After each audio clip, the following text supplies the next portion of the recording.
Whispered darkness.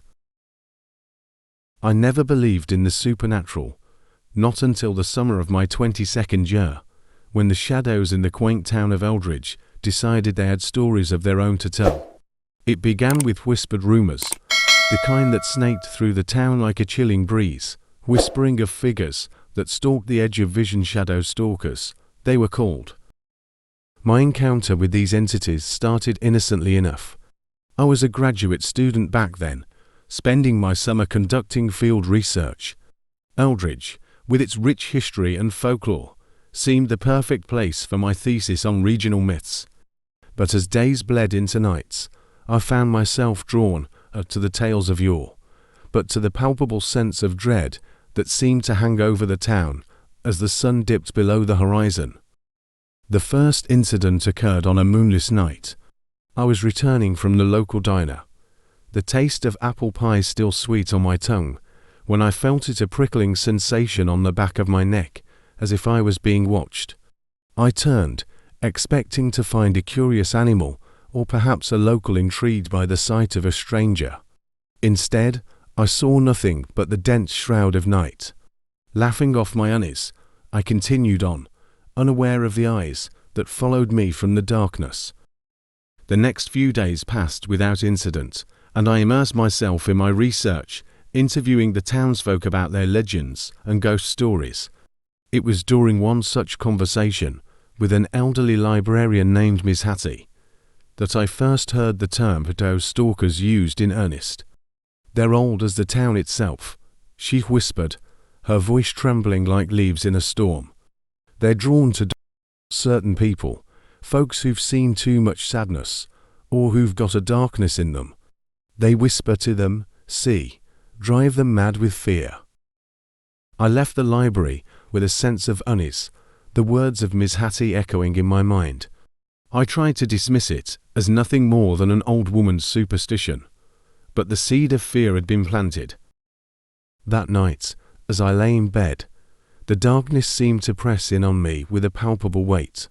I tossed and turned, unable to shake the feeling of being watched. And then, just as sleep was about to claim me, I heard it a whisper, soft and sinister, speaking my name. I sat up, heart pounding, and scanned the room. Nothing seemed amiss, yet the feeling of dread refused to abate. That's when I saw it, a shadow, darker than the night around it, standing at the foot of my bed. I blinked, and it was gone. The days that followed were a blur of fear and fascination. I found myself delving deeper into the lore of the shadow stalkers, determined to uncover the truth behind the tales. I learned of ancient rituals and blood pacts, of a darkness that fed on fear and sorrow. And with each passing night, the whispers grew louder, the shadows bolder. I tried to leave Eldridge, but the town seemed unwilling to let me go. Roads twisted back on themselves, leading me in circles. Phone calls went unanswered, and my emails seemed to disappear into the void. I was trapped, ensnared by the very darkness I sought to escape. It was on the 7th night that I decided to confront my tormentors. Armed with salt and iron, symbols of protection I had gleaned from my research, I waited for the shadows to come, and they did not disappoint. As the clock struck midnight, they emerged from the corners of my room, a legion of darkness that whispered of despair and death. I stood my ground, throwing handfuls of salt and brandishing my iron rod like a talisman. For a moment, it seemed to work. The shadows recoiled, hissing like serpents in the light. But then they laughed, a sound that chilled my blood, and I knew that I had underestimated their power. They spoke of things no human was meant to know, of the dark corners of my soul that I had tried so hard to hide. And as they whispered, the last vestiges of my sanity began to fray. I don't remember much of what happened next. There are flashes of running, of the cold night air against my skin, and of a darkness that seemed to consume everything in its path. When I awoke, I was lying on the outskirts of town, the dawnlight gentle on my face.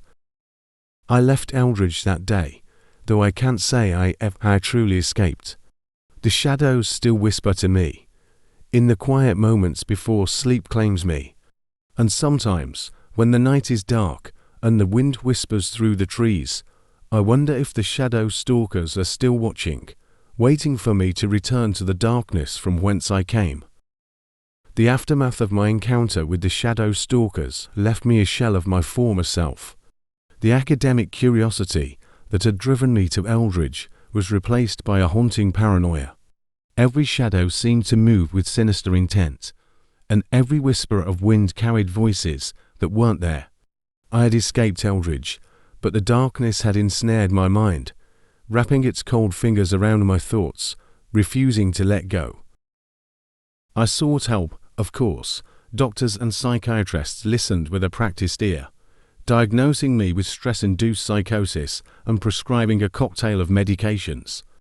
But pills couldn't silence the whispers that danced at the edge of my consciousness, nor could they illuminate the shadows that lurked in every corner of my vision. I knew I had to confront my fears, to face the darkness head-on if I ever hoped to find peace. I began researching, not just the folklore of Eldridge, but ancient texts on shadow beings, occult practices, and protective rituals. I learned that knowledge was power, the only weapon that could possibly fend off the entities that had marked me. Months turned into years, and my quest for understanding became an obsession. I traveled the world, seeking out shamans, mystics, and occultists, each offering a piece of the puzzle that had become my life. I learned of the veil, a thin barrier between our world and the next, and of the beings that dwelled in the darkness, feeding on fear and suffering. Armed with this new knowledge, I returned to Eldridge. The town had not changed, still cloaked in the same eerie calm as the day I left. But I had changed. I was no longer a victim, but a warrior armed with the light of knowledge. On the anniversary of my first encounter with the shadow stalkers, I stood at the edge of town, at the very spot where I had woken up that fateful morning. I had prepared a ritual, a combination of ancient rites and modern understanding, designed to protect me and banish the shadows back to the darkness from whence they came. As night fell, I began. The air grew cold, and the familiar sense of dread returned, but I pushed through, reciting the incantations with confidence. The shadows appeared, just as I knew they would, circling me with malevolent intent, but this time I was ready. I finished the ritual with a final, powerful declaration, a command for the shadows to leave and never return. A blinding light filled the area, banishing the darkness and, with it, the shadow stalkers. Silence fell, and for the first time in years, I felt a sense of peace.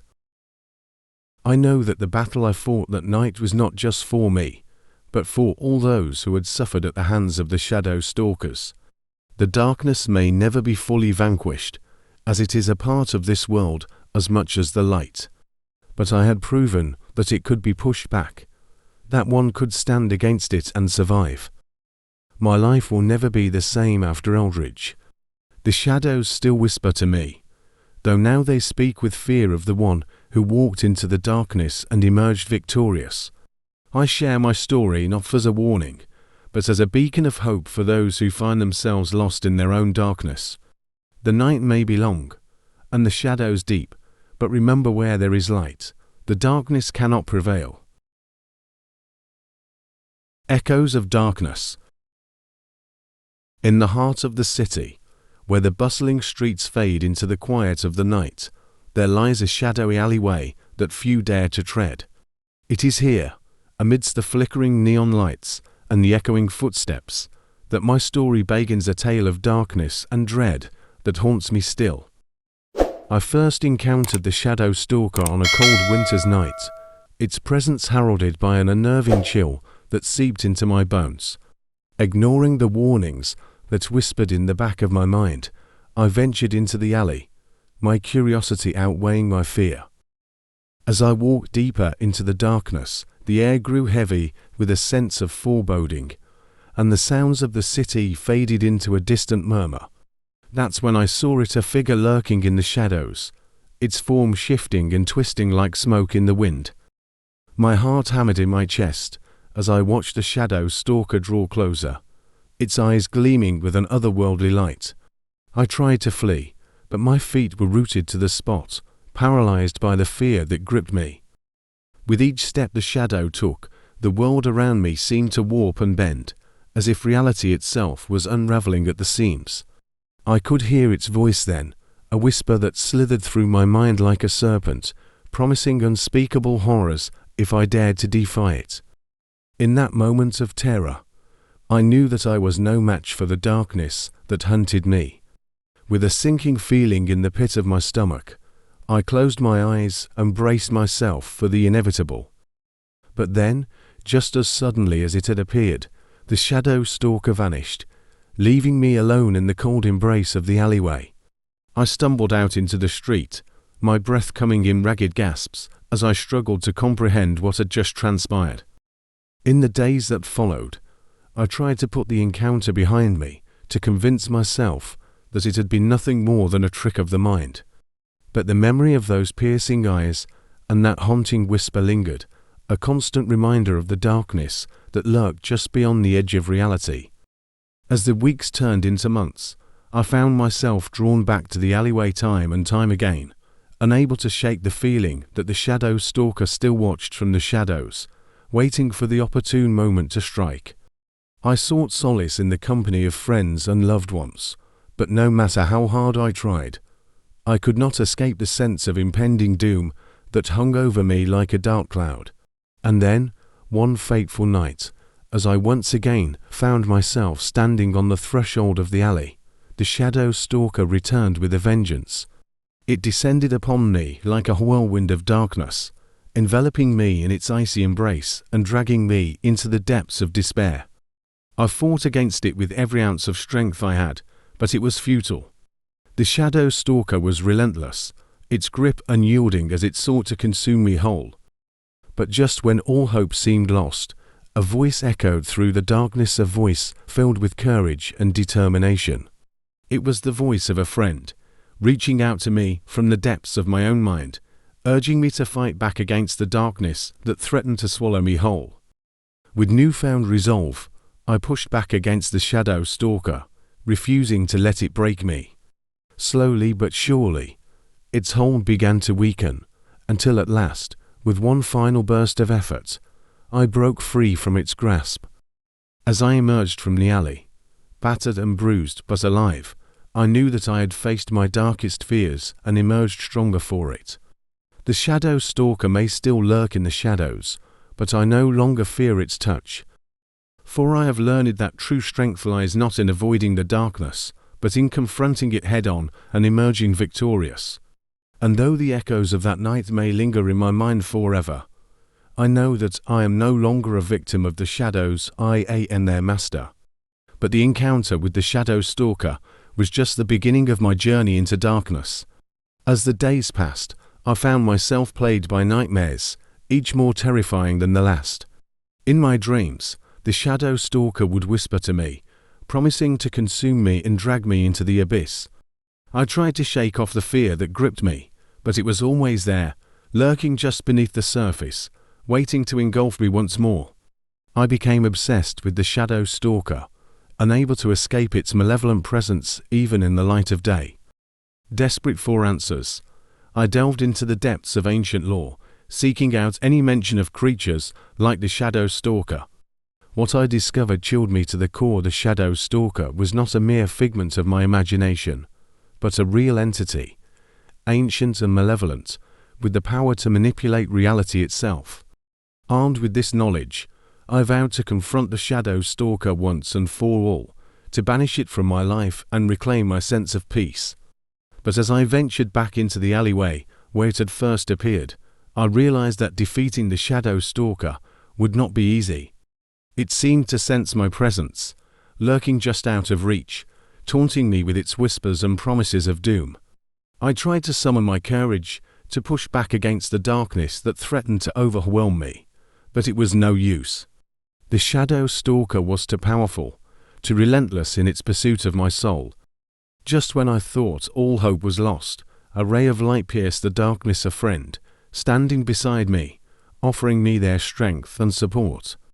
With their help, I found the courage to face the shadow stalker head-on, to confront the darkness within myself and emerge victorious. In a final, epic battle, I banished the shadow stalker from my life once and for all, watching as it faded into the depths of the night, never to return. And though the scars of our encounter may linger, I know that I am stronger for having faced my fears and emerged triumphant. As I walk away from the alleyway, bathed in the light of the rising sun, I know that I am free from the shadow stalker's grip forever. And though I may never fully escape the darkness that dwells within me, I take comfort in the knowledge that I am no longer alone. I have faced the shadow stalker and lived to tell the tale.